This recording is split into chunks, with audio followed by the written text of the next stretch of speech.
Palmolive Soap, your beauty hope, and Luster Cream Shampoo for soft, glamorous, caressable hair bring you Our Miss Brooks, starring Eve Arden.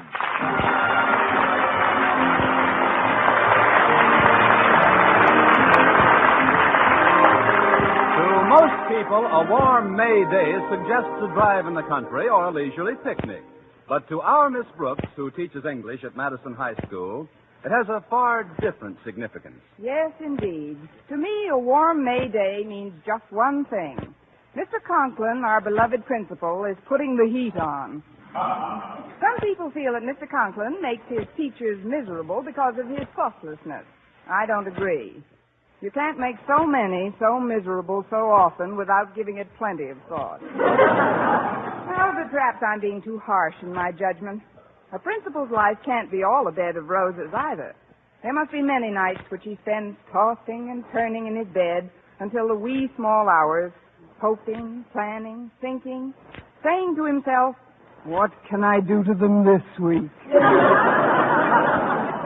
Well, during the free period last Friday morning, his nocturnal efforts seemed to have borne fruit.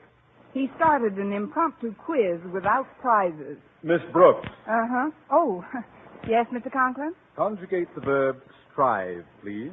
Strive, strove, striven. Now, thrive. Thrive, throve, thriven. Oh, no. Really, Mr. Conklin, these sudden little tests are quite disconcerting. I don't... Silence, Miss Brooks. We're not finished. Yes, sir. More verbs? Five. Five, fiven. Now, wait a minute, Mr. Conklin. Five isn't a verb. Thank you, Miss Brooks. I knew my visit to your room would produce some valuable bit of information. Now, my main reason for dropping in, however, was to ask you to do me a favor, Miss Brooks. As you know, Sunday is Mother's Day. Yes, I know, Mr. Conklin. Thanks to a special savings plan I started in February, I was able to send my mother a card this morning. But what did you want me to do for you? I'd like you to take this package home with you and keep it until Sunday morning. It's a little Mother's Day remembrance for Mrs. Conklin, and I don't want her to stumble upon it before time. Wonderful woman, Mrs. Conklin, and she's trained our daughter Harriet to be a duplicate of herself. Really? Yes. Yes, between them, they're the two biggest snoopers in the county. That makes it unanimous. I'll be happy to keep the package for you. Thank you, Miss Brooks. I hope my daughter Harriet remembers Mother's Day. Lately, she's had her mind on nothing but that moronic manager of the baseball team, Walter Denton. Walter isn't so bad, Mr. Conklin. Of course, he's not a brilliant student. Brilliant? Walter Denton is Madison's gift to subnormality. The thing that annoys me most is the way he bounces. He never goes anywhere. He always bounces there. Hiya, Miss Brooks. I just thought I'd bounce in for a minute.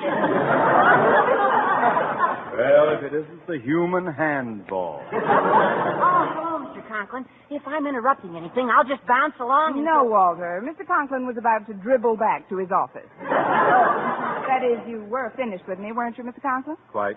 Good morning, Miss Brooks. Goodbye, Mr. Conklin. Hasta la vista, Mr. Conklin. I learned that in Spanish. It means see you later. Oh. Well, no se lo veo a usted primero.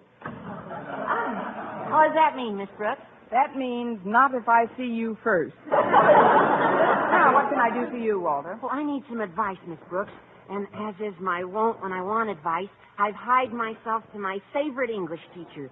And for that matter, my favorite any kind of teacher. Are you sure it's only advice you want? Oh, sure, Miss Brooks. It's about a Mother's Day gift, but a very special type of mother, Miss Brooks.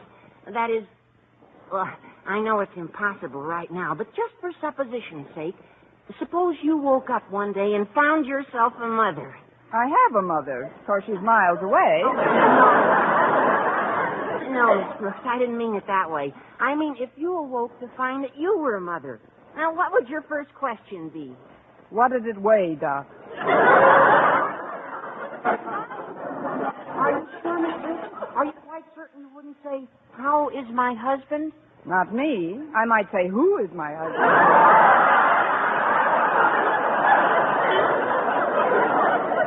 I'm serious, Miss Brooks. My dad told me that was my mother's first concern after she knew that I was all right. You know, she thinks of us constantly and never of herself. But me, what do I do in return? I don't get out of bed when she wakes me. I leave my clothes all over the house. Sunday's Mother's Day, Miss Brooks, and I've got to make it up to her. Well, that's pretty short notice, Walter, but I have a suggestion for you. You have? Yes.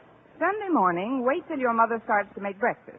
When you're sure she's in the kitchen, close the door quietly behind her. Then? Then gather up all the clothes that you've scattered around the house. Then? Then put them in a big suitcase. Then? Then run away from home. I'm just teasing you, Walter. There's only one way you can make your mother happy, and that's by turning over a new leaf. Well, I'll try, Miss Brooks, but meanwhile, that's just supposing again. What kind of a present would you like if you were a mother? Oh, I wouldn't care much about presents, Walter. I'd just be happy if I had all my beloved children around me. Gee. Oh, of course, my mother only has this one beloved child. Me. But it is a lovely sentiment. However, I'd still like to figure out a little gift of some sort. Now, what would make a young mother like yourself happy? A young father like Mr. Boynton.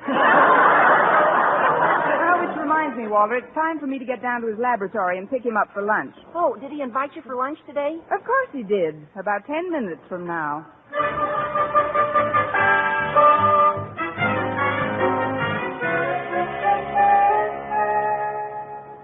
Now tell me, Walter, were you able to find out what kind of a gift she'd like? I couldn't find out a thing, Harriet. But we've got to get her something. What's the good of naming Miss Brooks our mother away from mother if we can't surprise her with something she wants? Gee, I'm sorry, Harriet, but all she'd say was that she'd be happy with all her beloved children around her. And she was kidding, of course. I hope. Kidding? She wasn't kidding. She meant us. Oh. Now, let's see. We'll organize a committee to pick out a gift and give it to Miss Brooks. Great, Harriet. Then tonight will officially become Mother Away from Mother's Day night.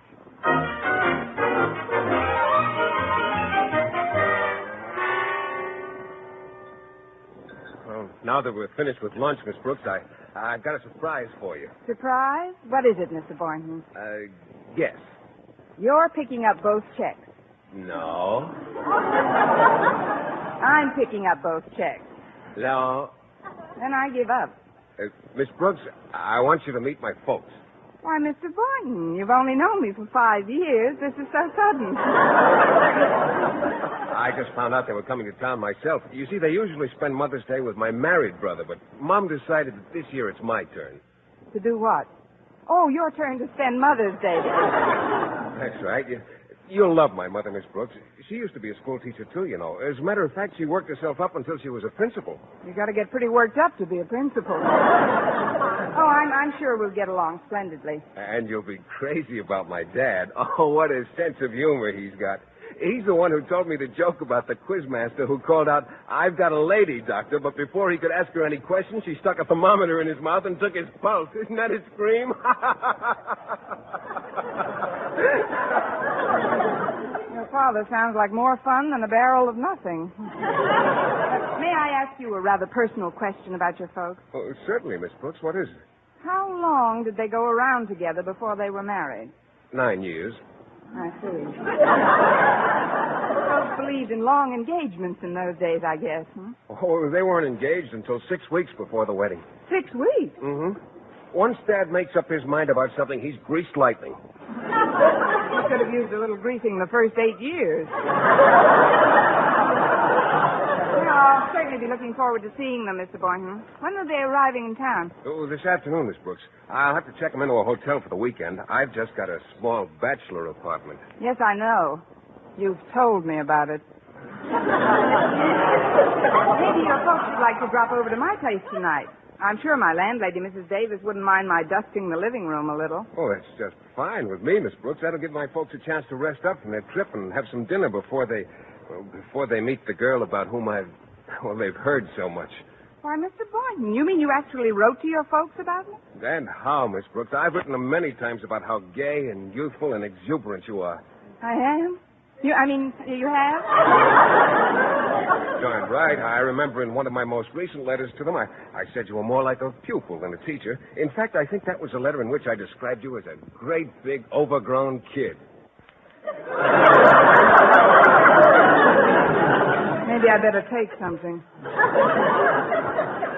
You should have seen the answer I got from Dad. He said, whatever you do, son, don't rob the cradle.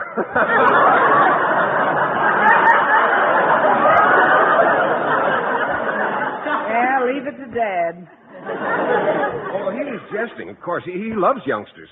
Mr. Boynton, you've given me an idea. Well, what kind of an idea, Miss Brooks? If your father turns me down when I ask him for your hand, maybe he'll adopt me.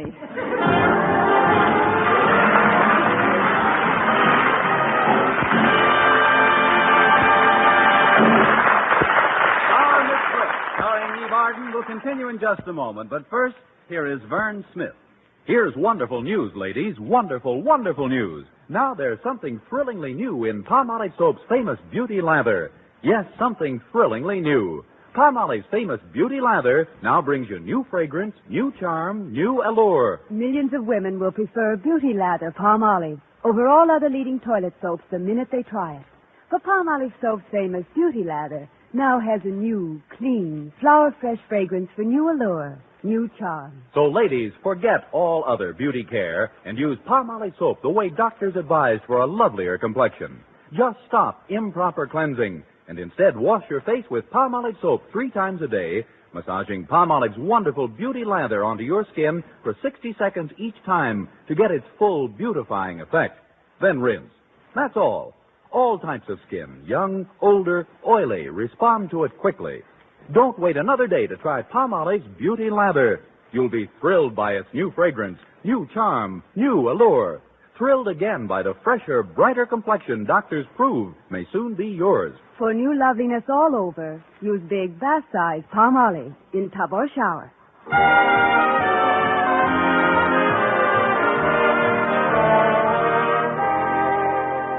Well, I hurried home right after school and put Mr. Conklin's gift to his wife on my dresser. Then I started to make myself and the house as presentable as possible before Mr. Boynton's parents came over that evening. First of all, I shampooed my hair and set it in pin curls. Then I put on an old, oversized house dress, which I'd borrowed from Mrs. Davis. This intriguing combination achieved the happy effect of making me look like a pat rat drowning in a Quonset hut. Then I went into the living room to get things in order. When I got there, Mrs. Davis had just finished vacuuming. Oh, Connie, will you pull the plug out for me? My back's been bothering me lately. Oh, certainly, Mrs. Davis. There. Hey, this vacuum cleaner's pretty old, isn't it? Yes, indeed. But it's held up remarkably well. I bought it in 1932. 1932? Yes. This Hoover came in when the other one went out. Well, just so the place looks nice and neat for tonight. You know, I've never met Mr. Boynton's parents before. I know you haven't, Connie. And first impressions are so important. Mm-hmm. That's why I sent our sofa and all the chairs out to be recovered. What? Every chair in the house is at the upholsterer's, Connie. But don't worry. Stretch Snodgrass took them down for me, and he promised to bring them back by 6 o'clock. Stretch Snodgrass? Look, Mrs. Davis, Stretch may be a fine athlete, but when it comes to mentality, he's strictly a third strike. Why, he's liable to forget where he took the chairs. Oh, I don't think so, Connie. You know how absent-minded I am, and even I couldn't forget the name of this upholsterer. Why not? Because he has a very odd name. What is it? What is what? The name. Whose name? The upholsterer. Upholsterer? Yes. Look, Mrs. Davis, the sofa and all our chairs are being recovered today. Well, they can certainly use it. Where did you send them, Connie? Fellow with a very odd name. I never can remember it. I'm sure it'll come back to you later. Now, if you'll excuse me, I've got to get out in back and look for our cat. Minerva? Is she missing again? Mm-hmm. She had a date this morning. A date? Yes, I heard her making it last night. But she should be back by now. She knows how I worry about her. Well, you let me know if she comes in the front way, Connie, and I'll take a look back here. All right, Mrs. Davis. That's funny. Minerva never bothered to ring before. How do you do, my dear? How do you do? I'm Philip's mother. Philip? Yes, Philip Boynton. I'm Mrs. Boynton. But that's impossible. You won't be here till tonight. Oh, well, I mean, come in, Mrs. Boynton. You don't have to tell me who you are, my dear. Philip has written so much about you. He has? Yes, he says Miss Brooks wouldn't know what to do without you, Mrs. Davis. Mrs. Davis? Mrs. Davis? Yes, honey. That's Mrs. Davis, Mrs. Boynton. I'm Miss Brooks, such as I am. We've got company, Mrs. Davis. Oh, she came in the front way, did she? Yeah, she's right here in the living room. Well, you tell her she's a wicked cat and put her under the piano. Yes, Mrs. Davis. You're a wicked cat and get under the... Oh, no.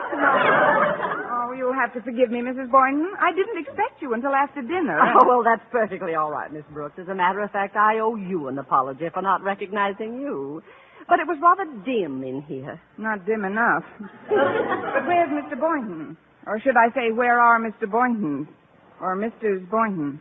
Where's everybody? Well, they had a little trouble parking the car, and I wanted to meet you myself first anyway. Philip's written so much about you. You must see an awful lot of each other. Well, we do teach at the same school. I understand you were a teacher at one time, Mrs. Boynton. Yes, indeed, for many years. Oh, it's remarkable. You still look so well-fed. Youthful. May we come in? Oh, it's the boys. Hello, Philip, my dear. Hello, Mom. Well, I see you two have met. Yes, indeed. We're old friends by now. Well, here she is, Dad. Slip me 5, my dear. 5 what? Oh, fingers. How do you do, Mr. Boynton? Well, I do pretty well for an old codger. Old codger? Codger that time, didn't I? I told you, what a sense of humor. He's hot stuff, all right. Phil's written us all about you, my dear. I hear you're just like a mother to Miss Brooks, Mrs. Davis. This house dress has got to go. This isn't Mrs. Davis, Harvey. It isn't? Oh, of course not, Dad. This is Miss Brooks. Oh. Why are we all standing out here in the hall? Yes, let's all go in and stand in the living room. Follow me, please. Well, here we are. Now then, Mrs. Boynton, if you'll just come over to this lamp, that's a very comfortable place to stand. Mr. Boynton, you stand over there by the piano. I don't understand, Miss Brooks. Where are all the chairs? They're out being recovered. I didn't expect you for hours yet, Mr. Boynton. This is a terrible thing to do to anybody. Oh, I'm sorry, Miss Brooks, but it couldn't be helped. You see, there was a convention in town, and I couldn't get the folks accommodations anywhere. You know how big my room is, and, well, I wondered if you and Mrs. Davis could put the folks up for the weekend. Why, Philip, I'm surprised at you. You know better than to whisper in front of others. No, I'm sorry, Mother. I was just explaining our predicament to Miss Brooks. She was saying how delighted she'd be to have you stay for a couple of days. Well, now, that's what I call whopping hospitality. It's a whopper, all right. I wish you'd give me a hand with the garbage, Connie. I just can't... Oh, I beg your pardon. This is Mr. and Mrs. Boynton, and this, contrary to popular opinion, is Mrs. Davis. How do you do? Hello, Mrs. Davis. Good afternoon, Mrs. D. Nice little place you've got here. I just invited the folks to spend the weekend with us, Mrs. Davis. If you don't mind my doubling up with you, I figured they could have my room. Oh, that's perfectly all right. Oh, dear, the upholsterer. You folks must be tired after your trip. Why don't you go to bed? Bed? It's only 4:30 in the afternoon. Oh, Mrs. Davis was only kidding, Mrs. Boynton. She's got quite a sense of humor, too. Now, just remember one thing, Mrs. Davis. You can't kid a kidder, kiddo.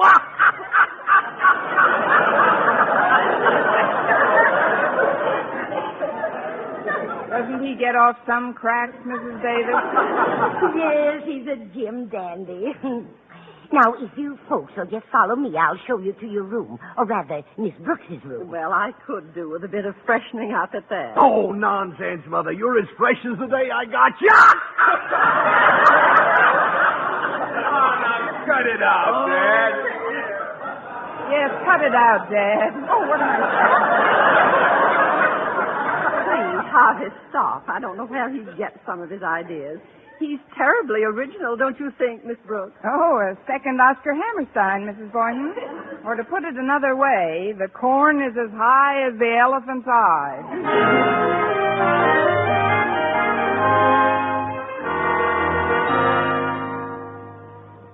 Well, Miss Brooks certainly has a comfortable room, Harvey. Yes, indeed. That shower and a little catnap's just what the doctor ordered.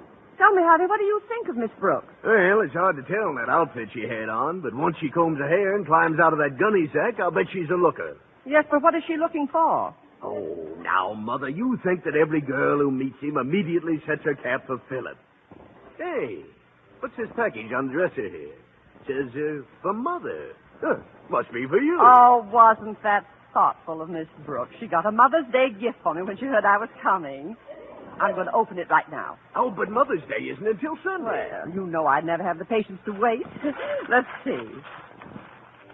Why, what's this? A black sheer negligee. Well, happy Mother's Day. Well, it's can't be for me. Hey, look, this card fell out when you opened the package. It says, for baby from her goodie. Well, so it belongs to Miss Brooks. Harvey, you don't think that Philip... Ooh, certainly not. He wouldn't have nerve enough to ask for that in the store. Well, I'm going to find out just where this came from. Oh, Miss Brooks. Yes, Mrs. Boynton? Would you come here a moment, please? Certainly, Mrs. Boynton. What can I do for you? Well, I opened a package by mistake and found this inside of it. A black sheer negligee. There was a card with it that said, for baby from Goody. Goody? Oh, that must be short for Osgood. Why, of course, that was Mr. Conklin's gift. Mr. Conklin, the principal of Madison High? Yes, isn't he a devil? He asked me to keep it for him so his wife wouldn't discover it before Mother's Day. Oh, it's for his wife. Oh, yes, who did you think it was for? Don't answer that. I can tell from the position of your eyebrows. My eyebrows? Yes, Mrs. Boynton. You'd better drop them a notch. You're pushing back your hairnet.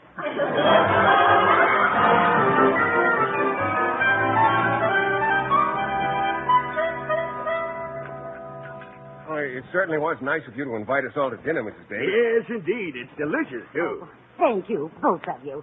But Miss Brooks is the one who deserves the credit. She prepared it all. Oh, come now, Mrs. Davis. You opened every bit as much as I did.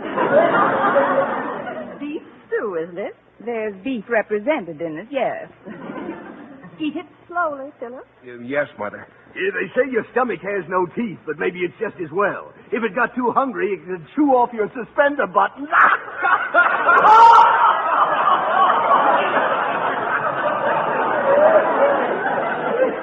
He always gets me when I've got a mouthful. Now, Philip, he's such a baby. Yes. He's nothing but a great, big, overgrown kid.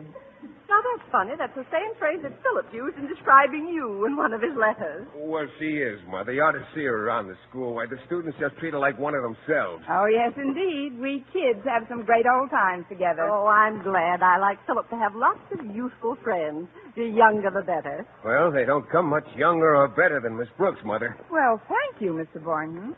Call me Philip tonight. I'll answer it, Connie. Excuse me, folks. I wonder who that could be.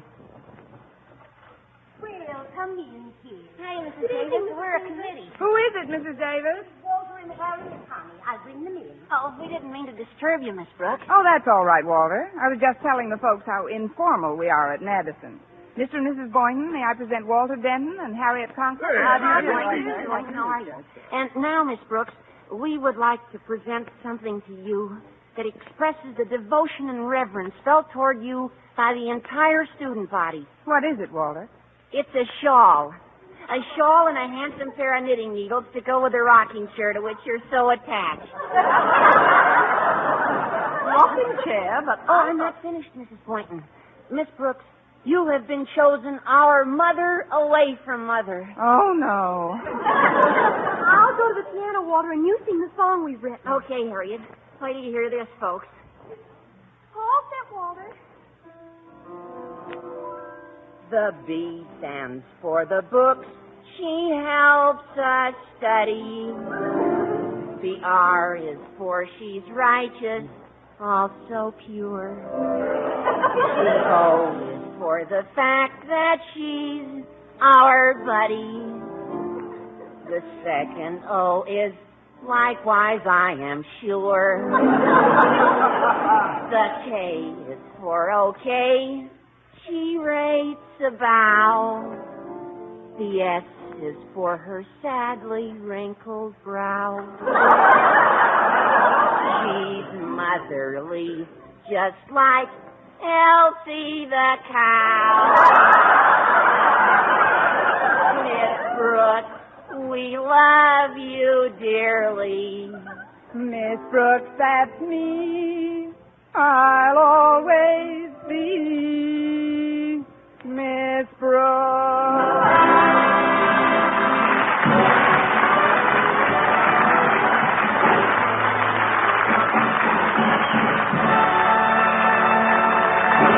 Eve Arden as our Miss Brooks returns in just a moment, but first... Dream girl, beautiful luster cream girl. Tonight, show him how much lovelier your hair can look after a Luster Cream shampoo. Only Luster Cream brings you Kay Daumit's magic formula blend of secret ingredients plus gentle lanolin. Gives loveliness lather even in hardest water. Glamorizes your hair as you wash it. Luster Cream. Not a soap, not a liquid, but a dainty cream shampoo. Leaves hair fragrantly clean, free of loose dandruff, glistening with sheen, soft, manageable.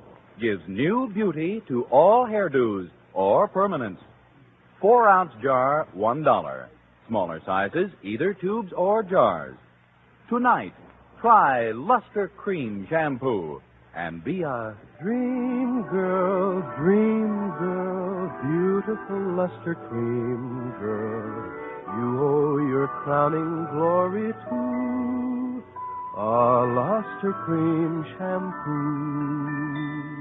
And now, once again, here is our Miss Brooks.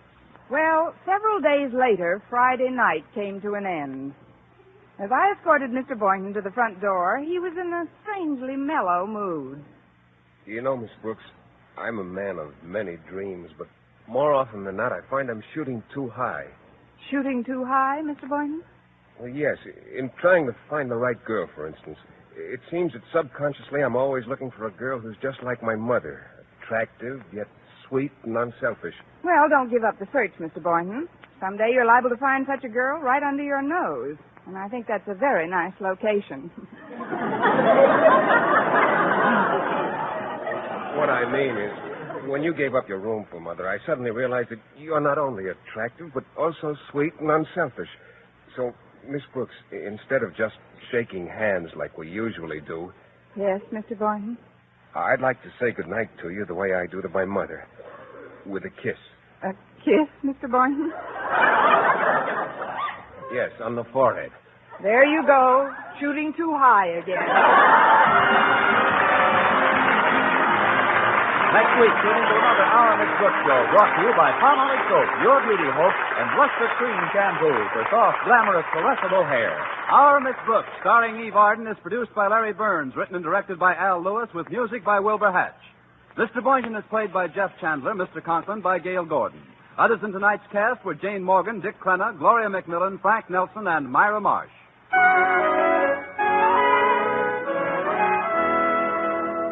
Men, do you shave with a lather or brushless shave cream? Palmolive shaving cream comes both ways. And whichever way you prefer to shave, you'll find that using Palmolive brushless or Palmolive lather shaving cream can bring you more comfortable, actually smoother shaves. Here's the proof. 2,548 men tried the new Palmolive way to shave described on the tube. And no matter how they had shaved before, 3 out of every 4 got more comfortable, actually smoother shaves. Get Palmolive brushless or Palmolive lather shaving cream today. For mystery liberally sprinkled with laughs, listen to Mr. and Mrs. North, the exciting, fun-packed adventures of an amateur detective and his beautiful wife. Tune in Tuesday evenings over most of these same stations. And be with us again next week at the same time for another comedy episode of Our Miss Brooks. Bob Lamont speaking. Stay tuned now for Life with Luigi, which follows immediately over most of these stations. This is CBS, the Columbia Broadcasting System.